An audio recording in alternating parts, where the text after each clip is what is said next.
فَجْلِدُوهُمْ ثَمَانِينَ جَلْدَةً وَلَا تَقْبَلُوا لَهُمْ شَهَادَةً أَبَدًا۔ جو بندہ کسی عورت کے پر تہمت لگائے اگر 4 گواہ نہ ہو تو 80 کوڑے اس کو قذف کی سزا دینی چاہیے جھوٹ بولنے کے بدلے۔ آج ہر بندے کو بدنام کرنے کی بات ہے، اسی صورت سید عائشہ کے اوپر لگنے والی تہمت کا ذکر ہے۔ آج ہم جب تہمت سنتے ہیں کہتے ہیں یار واقعی یار بے ایمان ہوگا، واقعی بد کردار ہوگا، فوراً سے پہلے ایگری کر جاتے ہیں۔ اللہ نے کیا سبیل بتلایا؟ لولا جاءوا علیہ باربعۃ شہداء فاذ لم یاتوا بالشہداء فاولئک عند اللہ هم الکاذبون۔ جو 4 گواہوں کو پیش نہیں کرتا اللہ کی نظروں میں بھی جھوٹا ہے۔ ابھی ہمارے سامنے مولانا ابو بکر معاویہ کا سکینڈل آیا، بدنام کیے جا رہے ہیں جناب، یہ ہو گیا وہ ہو گیا۔ آج اللہ کے فضل و کرم سے میں تاندلے والا میں گیا، انویسٹیگیٹ کیا، پرچے کے اوپر پرچہ، پرچے پہ پرچہ، بچے کے والد سے بھی ملا، اس نے کہا کوئی ایسی بات نہیں، بس مولانا کے پیر دبا رہے تھے۔ میں کہا پھر بات اتنی کرنی چاہیے جتنی بات حقیقت میں ہو، کسی کو بدنام کرنا یا کسی کے بارے میں اس طرح کی افواہیں اڑانا جس سے ان کا پورا کیریئر ختم ہو جائے۔ الحمدللہ امید ہے آئندہ چند گھنٹوں کے بعد مولانا دوبارہ آزاد ہو جائیں گے، تو یہ ہماری ذمہ داری ہے اہل ایمان کے بارے میں۔ فلاں پہ تہمت لگے میں نے مان لیا، فلاں پہ تہمت لگی میں نے مان لیا، فلاں پہ تہمت لگی میں نے مان لیا۔ لولا جاءوا علیہ باربعۃ شہداء فاذ لم یاتوا بالشہداء فاولئک عند اللہ هم الکاذبون۔ جو 4 گواہ لے کے نہیں آتا وہ عند اللہ بھی جھوٹا ہے۔ اس لیے افواہوں کو معاشرے پر پروموٹ کرنا یہ کسی بھی طور پہ درست نہیں۔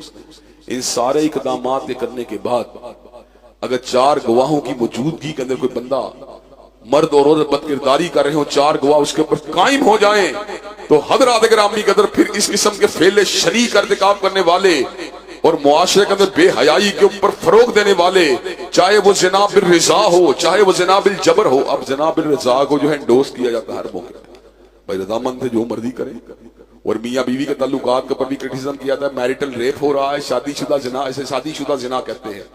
میرٹل ریپ کی اصطلاحات بھی نکال لی ہیں ان ظالم انگریزوں نے، اور ان کے پیروکار بھی ان اصطلاحوں کو عام کر رہے ہیں۔ بھائی بیوی کی مرضی نہ ہو تو وہ نہ کرے، اس میں کون سی ایسی بات ہے؟ یعنی ہر غلط بات کو معاشرے پر پروموٹ کرنے کی بات۔ 4 گواہ موجود ہو پھر بھی بندہ بد کرداری کا ارتکاب کرے، اللہ تعالیٰ فرماتے ہیں پھر کیا ہونا چاہیے؟ الزانیۃ والزانی فاجلدوا کل واحد منہما 100 جلدہ ولا تاخذکم بہما رافۃ فی دین اللہ ان کنتم تؤمنون باللہ والیوم الآخر ولیشہد عذابہما طائفۃ من المؤمنین۔ زانی اور زانیہ کو 100 کوڑوں کی سزا ملنی چاہیے، اور یہ ان کے کیے کی سزا ہے، اور جب سزا مل رہی ہو پھر ان کے بارے میں دل میں نرمی بھی نہیں آنی چاہیے۔ یہ اسلام کے احکامات ہیں۔ اور اگر کوئی بندہ 4 گواہ نہ ہو، باقی تو ہر معاملے 4 گواہوں کا ذکر کیا، لیکن دنیا کا واحد رشتہ جو انتہائی قریبی اور نازک حساس رشتہ ہے وہ شوہر اور بیوی کا رشتہ ہے۔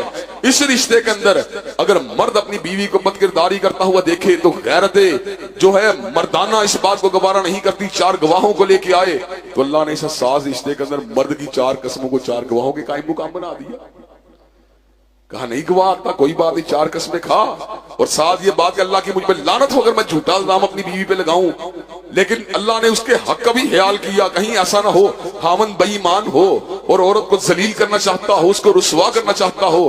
اللہ نے کہا ضروری نہیں کہ اس کی کیلی کی قسموں کے اوپر یقین کر لیا جائے، اب عورت کو بھی موقع ملنا چاہیے صفائی دینے کا، وہ بھی 4 قسمیں کھائے کہ میرا خاوند مجھ کو جھوٹا الزام لگا رہا ہے اور اللہ کا میرے پہ غضب ہو اگر میرے خاوند کا الزام سچا ہو۔ اور دونوں نے قسمیں کھا لی، اب آپس میں جدائی ہو جائے گی، معاملہ اللہ کی عدالت میں چلا گیا۔